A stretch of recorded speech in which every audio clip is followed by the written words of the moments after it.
Section 1. New Jobs. You will hear two recent graduates talking about their jobs. Read the example.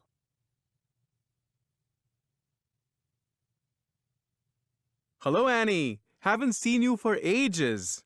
Hi, James, you're right. I've been working really long hours. The answer is long hours. On this occasion only, the first part of the conversation is played twice. Before you listen again, you have 30 seconds to read questions 1 to 5.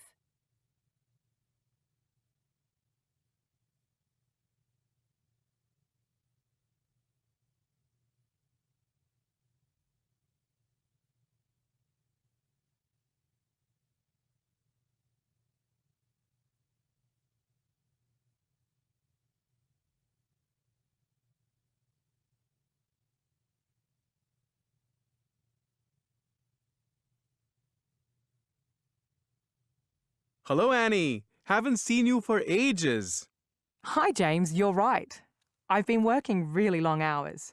How's your job going? Pretty well, and yours? I'll have to admit, it's not what I expected, but at least I've got a job. Plenty of people who graduated with me are still looking. You're working in the city archives, aren't you? Yes, near Central Library. It's a terrific location. Lucky you. The one thing I don't like about my job is all the travelling. I'd no idea how big the region was until I had to catch so many buses, trains and taxis. Why don't you drive? I haven't saved up enough for a car. Too bad. I'm sure you've told me before, but what exactly is your job? I'm a biodiversity advisor for the council. What does that involve? A lot of surveying. There are 4 divisions in our team: ecological assessment, native species management, ecosystem restoration, and I've forgotten the last one. Anyway, I'm in ecological assessment. What kind of land do you survey? All kinds. And who do you advise? Anyone who manages or owns property, public or private. When a person wants to make changes, we run through his or her legal obligations and suggest the best use of the land while protecting or restoring ecosystems.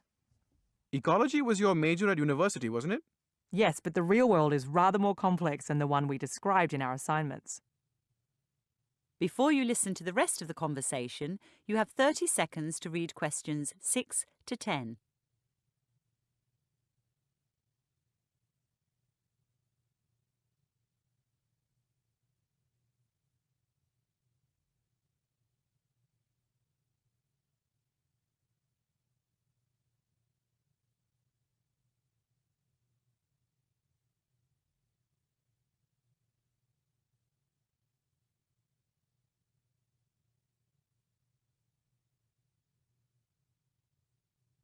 What are you working on at the moment?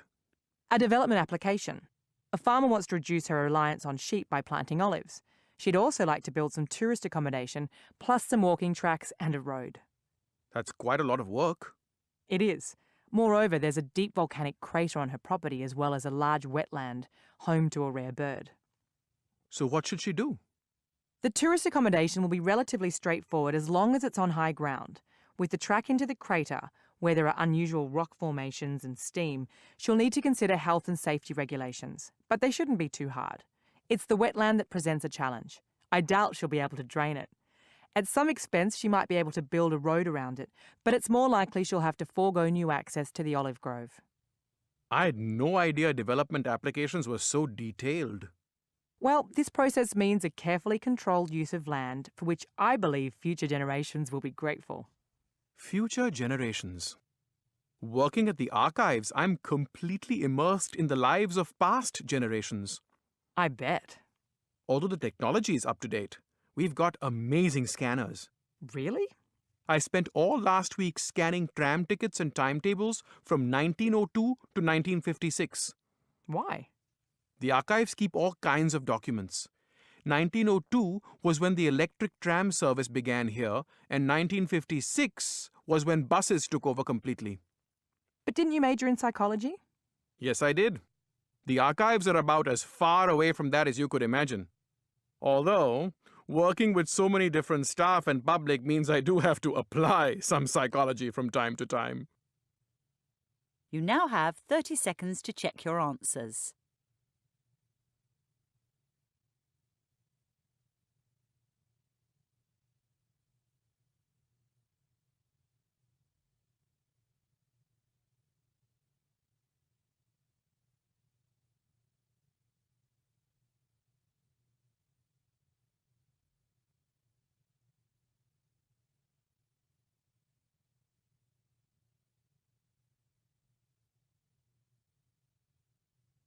That is the end of Section 1. Section 2. How to make a guitar. You will hear a man being interviewed on the radio about his work as a musician and a guitar maker. Before you listen, you have 30 seconds to read questions 11 to 14.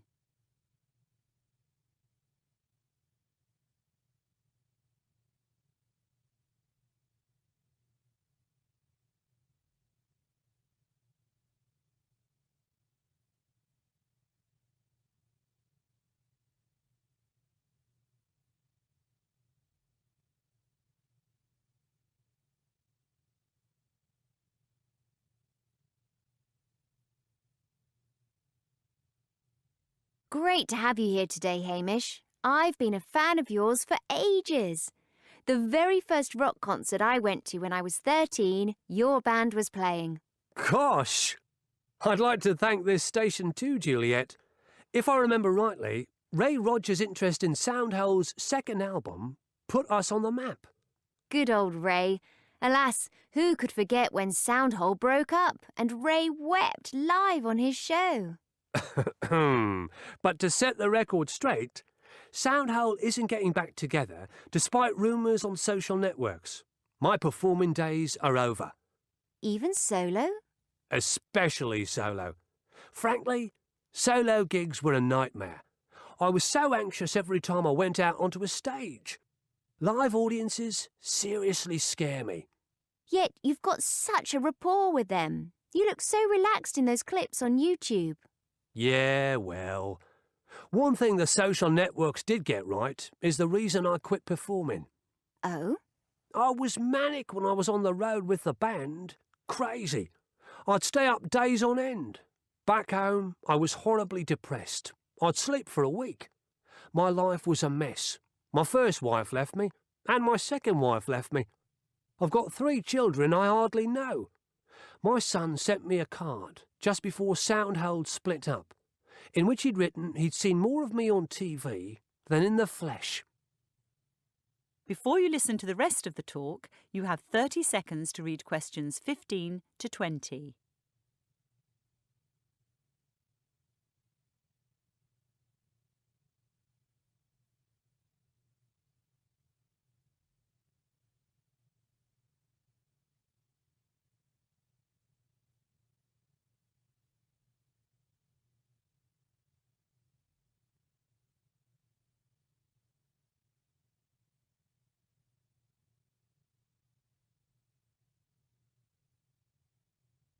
So how long have you been making acoustic guitars, Hamish? Full-time for about 3 years. My sister and I work together. She sources the materials and does the books. I build the instruments. I checked on the internet last night, and it's a long process to make a guitar. You bet. There's at least 15 steps. I won't go into them all now, but sourcing the wood, the first step, is crucial. Cheap guitars use softer wood, which equates with poorer sound quality. But harder wood is scarce these days. For instance, the back of a great guitar, historically, was made from Brazilian rosewood, but the supply is minuscule now. I use East Indian rosewood, which will also disappear soon. Likewise, spruce was once preferred for the top of a guitar, but I use cedar, which is more plentiful. I thought guitars were mainly mahogany. Cheap guitars, yes, but only the necks of good ones. The neck must resist distortion when pulled by the strings, and it mustn't swell or contract with changes in temperature and humidity. Mahogany's perfect for the neck. I like that wavy pattern you get on the tops and backs of guitars. How's that done? That pattern is called book matching. A thickish block of wood about half the size of the body is sliced horizontally. The two pieces are laid together with the grain continuous before they're glued. Right. The next two steps are to saw the top of the guitar into that sensual shape and cut out the sound hole. What's inside the guitar to control its vibration and improve its tone? Braces. Narrow little bits of wood, glued in an X pattern. The process is known as strutting. The back also has strutting to reflect sound waves. Interesting. How's the neck made? It's carved from a single piece of mahogany, and a metal rod is driven up into it for reinforcement. How'd you get those lovely curved sides? Strips are cut, sanded, and soaked in water. They're moulded until they're set in that shape. When everything's been glued together, the back, the sides, the top, and the neck, the guitar is put into clamps for several days. There are some other reinforcements too, like end blocks and bindings. I guess precision is the key to much of this work. Absolutely. In fact, guitar making has improved my mental health because everything's nice and slow and precise. I'm alone in my workshop, dealing with wood. It has a calming effect. It seems as though you sound whole again. Please, no more silly puns on the name of our band. I spent 14 years explaining that whole was spelt with a W. You now have 30 seconds to check your answers.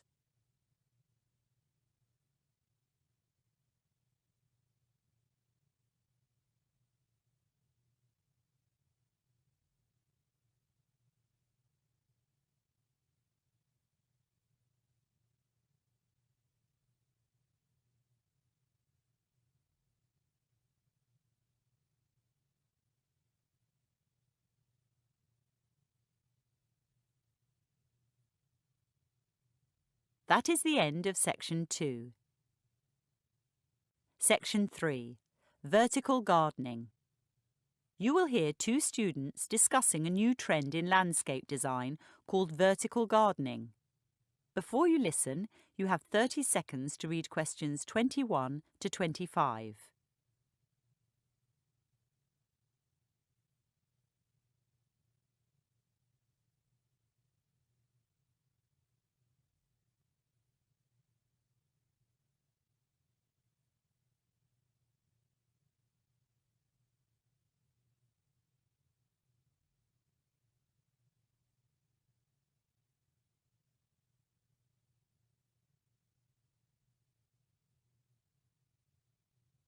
Hi, Marina. How are you?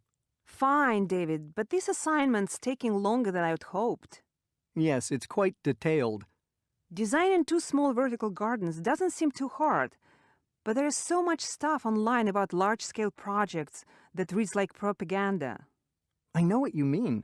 Vertical gardening is flavor of the month, when all it amounts to is growing plants on surfaces not used in the past. Tricky surfaces at that. Yes, walls do present challenges. Vertical gardening is popular in warm climates, and where there's cash to spare. I can't see people in my country adopting it, or indeed anyone who doesn't own their own home. All that construction effort, then watering your plants 5 times a day. However would you transport your wall if you moved? We should certainly include your concerns at the end of our presentation when we assess whether vertical gardening will become a design fundamental or remain a passing fad. Okay. How are we going to divide up the presentation? I'm happy to do the second part. Our domestic designs? Yes, I'm afraid I can't get interested in the large-scale works, like the wall at the Caixa Forum Museum in Madrid. They seem gratuitous to me. Don't worry, I'll comment on them. However, I do think the vertical garden in the Rue d'Alsace in Paris is amazing. It's like having a vast mossy forest floor stood up on its side amidst all the concrete and tar seal. So we just need to work on the first part together, the history of the movement and the reasons for its growth. I read that a French botanist, Patrick Blanc, invented vertical gardening in 2008.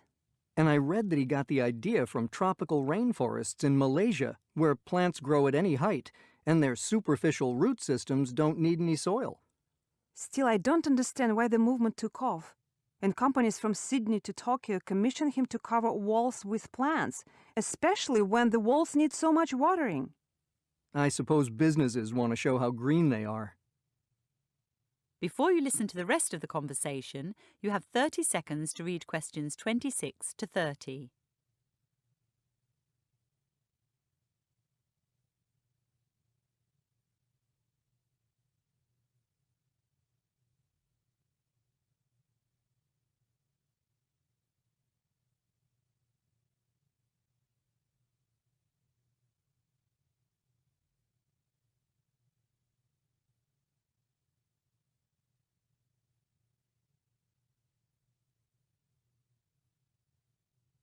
So, how do you build a vertical garden?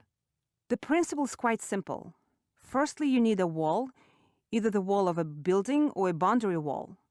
This is called a supporting wall. Vertical wooden buttons and a PVC panel are secured to it. Currently, Japan is the only country where PVC is recyclable, meaning elsewhere vertical gardens are not environmentally friendly inside. What happens after the PVC panel is in place? Irrigation piping and 2 layers of matting are attached.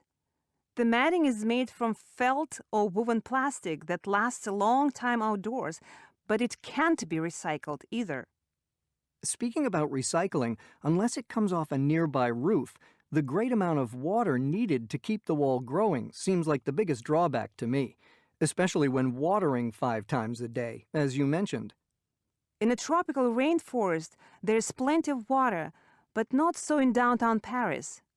Also, Parisian water has few nutrients, so the amount of fertilizer for vertical gardens is high, 0.4 grams of macronutrients and 0.2 milliliters of trace elements per liter of water.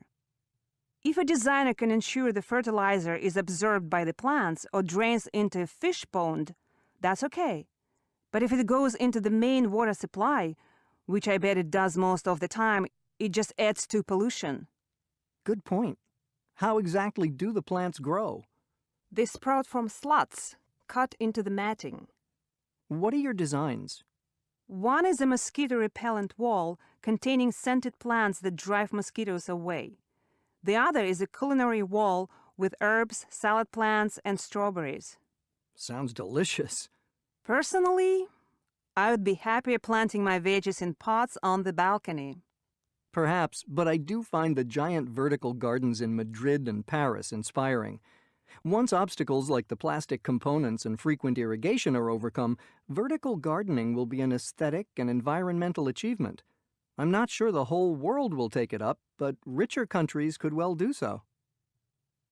You now have 30 seconds to check your answers.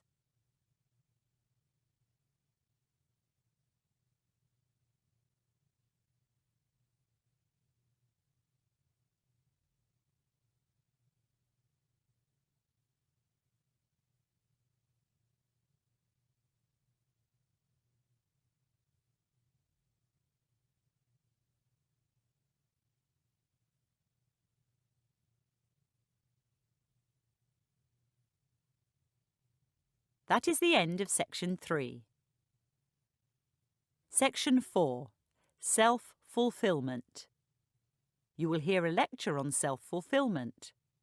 Before you listen, you have 45 seconds to read questions 31 to 40.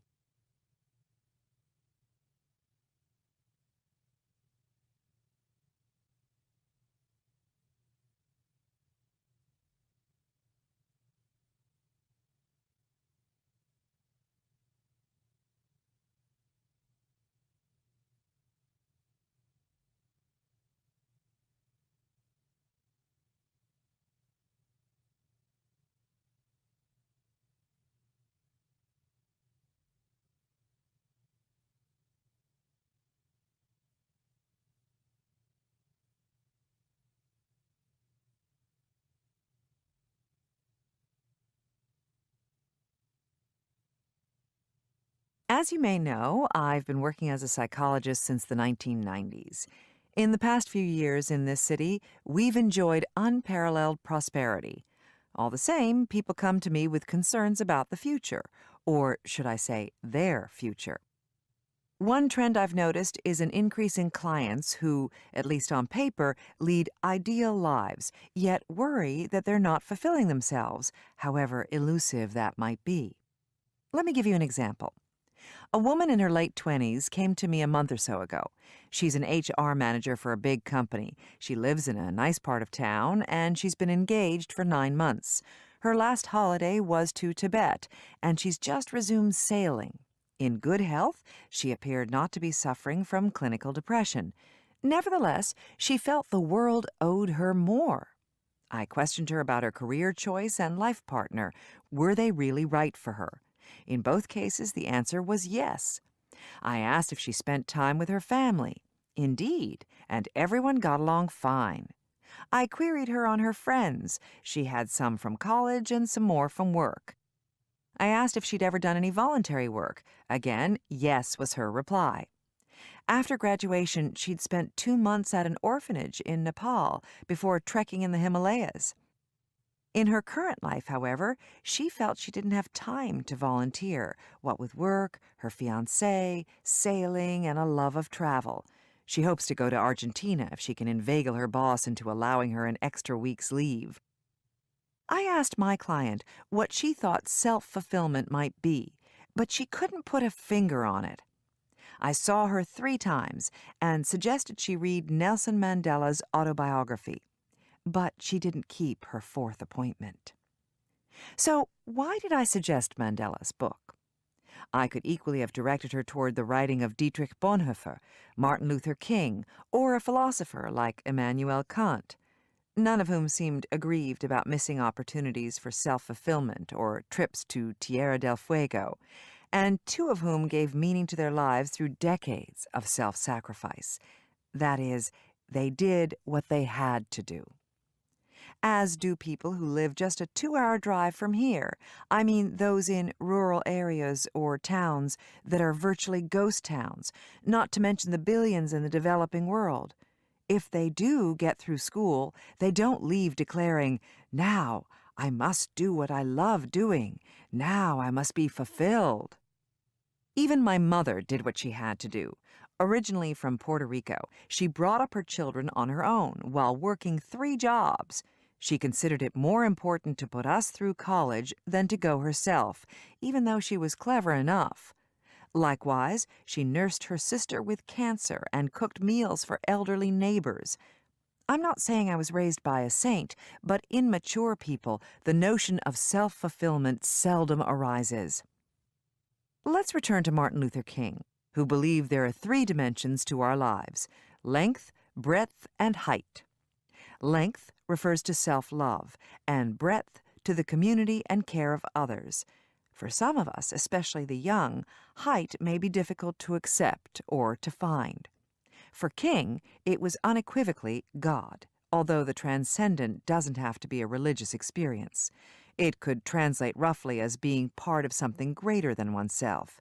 It could be an ideal like equality or justice. The reason height may be hard for the me generation to come to grips with is that it requires a disciplined willingness to submerge one's own desires. In a world of instant gratification, that's a big ask. In my own work as a psychologist, I've now questioned my years of guiding clients towards the do what you love principle. It may be elitist, denigrating work that is done not from love, like my mother's dawn shift in a bakery, which no amount of free donuts could sweeten. I don't believe gifts come from God, so it's our duty not to squander them, but I am persuaded that focusing one's talents on things outside oneself is more important than constant self-improvement. Of course, it's wonderful to do what we like, particularly when we're good at it, but from time to time, we should also do what we hate for the benefit of others. If this is a bitter pill to swallow, relish the bitterness. There lies your self-fulfillment. That is the end of the listening test. You now have 10 minutes to transfer your answers to your answer sheet.